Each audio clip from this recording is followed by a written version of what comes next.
یہ جو ایمان ہے نا، یہ رجسٹریشن ہے بندے کی کہ اللہ کی بندگی میں داخل ہو گئے، رجسٹرڈ بندے بن گئے اللہ کے۔ ایک سکول تھا، لائن لگی ہوئی تھی، طلباء لائن میں جا رہے تھے، ایک کھڑکی کے سامنے تو ہر طالب علم کو جانے پر مٹھائی کا ڈبہ دیا جاتا تھا۔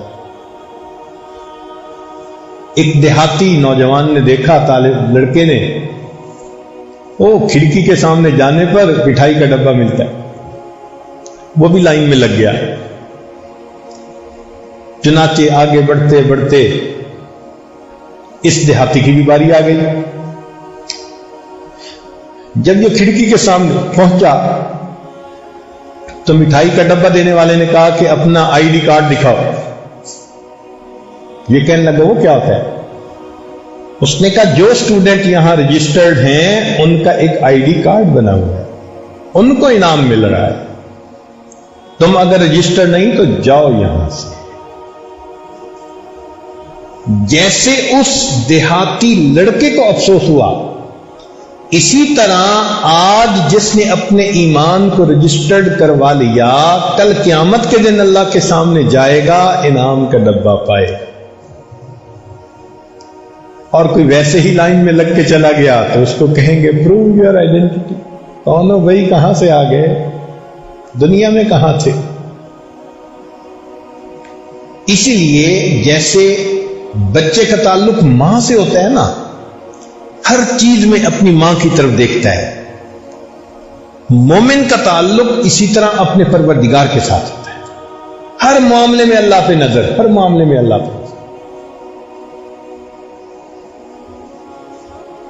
ایک بزرگ رہی تھی، لائے ہوئے تھے تو صاحب خانہ نے اپنے چھوٹے بچے کو اٹھایا ہوا تھا، وہ لے آیا، ان کے پاس کوئی میٹھی چیز تھی، انہوں نے بچے کو دی، بچے نے لینے سے انکار کر دیا، دوبارہ کہا لے لو، بچے نے انکار کر دیا۔ اب یہ بڑی عجیب چیز ہے، حالانکہ بچے کے اندر ٹیمپٹیشن ہوتی ہے میٹھی چیز کھانے کی، سویٹس کھانے کی، اس کی عمر میں گروتھ کا تقاضا یہ ہے کہ وہ میٹھا کھائے، اس لیے بچے میٹھے کے پیچھے پاگل ہوتے ہیں۔ لیکن جب اس بچے کو مٹھائی پیش کی تو اس نے باپ کی طرف دیکھا اور مٹھائی لینے سے انکار کر دیا۔ جب 2 مرتبہ ان بزرگوں نے کہا تو پھر اس بچے کے والد نے بچے کو کہا کہ بیٹے لے لو، یہ ہمارے حضرت جی ہیں۔ تو جب انہوں نے کہا تو بچے نے اس وقت وہ مٹھائی لے لی، تو ان بزرگوں کی آنکھوں میں آنسو آ گئے۔ تو وہ صاحب خانہ جو تھا وہ معذرت کرنے لگا، جی بچے نے بدتمیزی کر دی اور آپ سے مٹھائی نہیں لی، آپ اس کو محسوس نہ فرمائیں۔ وہ کہنے لگے نہیں، اس لیے آنکھ سے آنسو نہیں آئے، بلکہ مجھے یہ خیال آیا کہ اس کے اندر میٹھا کھانے کی چاہت بھی ہے۔ پھر بھی جب میں نے اس کو 1-2 دفعہ مٹھائی پیش کی، اس نے اپنے ابا کو دیکھا، کاش میرا بھی ایمان ایسا ہوتا کہ میں بھی ہر معاملے میں اپنے ربا کو دیکھ لیتا۔ ہم بھی تو باہر نکلتے ہیں، نیلی پیلی مٹھائیاں ہوتی ہیں نا،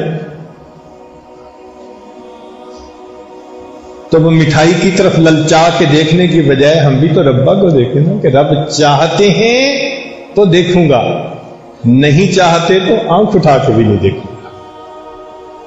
تو یہ اللہ رب العزت کی عظمت مومن کو دل میں بٹھانی پڑتی۔ اب یہاں ذہن میں یہ بات رکھیے کہ اللہ رب العزت نے جس طرح اس کائنات کو پیدا کیا تو اس کائنات میں جو حالات عدلتے بدلتے ہیں وہ بھی اللہ کی منشا سے ہوتے ہیں۔ اللہ تعالیٰ مغیر الاحوال ہے، دن عدلتے بدلتے ہیں۔ وَتِلْكَ الْأَيَّامُ نُدَاوِلُهَا بَيْنَ النَّاسِ، ہم انسانوں کے درمیان یہ دل عدلتے بدلتے رہتے ہیں، نہ کسی پر ہمیشہ خوشی، نہ کسی پر ہمیشہ غم، نہ ہمیشہ صحت، نہ ہمیشہ بیماری، حالات عدلتے بدلتے ہیں۔ اور اس لیے بدلتے ہیں کہ اللہ تعالیٰ اپنے بندے کو مختلف حالات میں آزماتے ہیں.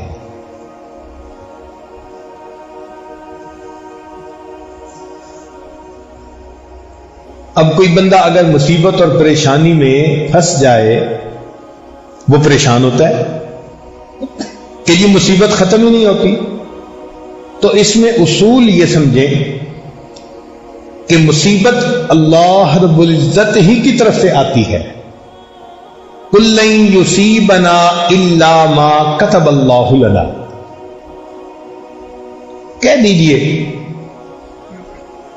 ہرگز تم کو کوئی پریشانی نہیں پہنچتی مگر وہی جو اللہ نے مقدر میں لکھی ہوتی. تو جب مصیبت آتی اللہ کی طرف سے ہے تو مصیبت کے ختم ہونے کے لیے رجوع بھی اللہ کی طرف کرنا چاہیے. ہم کیا کرتے ہیں کہ مصیبت تو اللہ کی طرف سے آئی اور اس کے دور کرنے کے لیے مخلوق کے پیچھے بھاگتے. یہاں معاملہ گڑبڑ ہوتا ہے.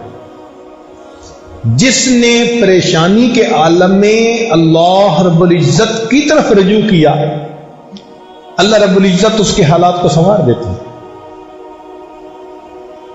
چنانچہ انبیاء کرام کے واقعات قرآن مجید میں تفصیل کے ساتھ بتائے گئے تاکہ لوگوں کو پتہ چل جائے کہ پہلے والی بزرگ ہستیوں پر مقدس ہستیوں پر بھی حالات آئے.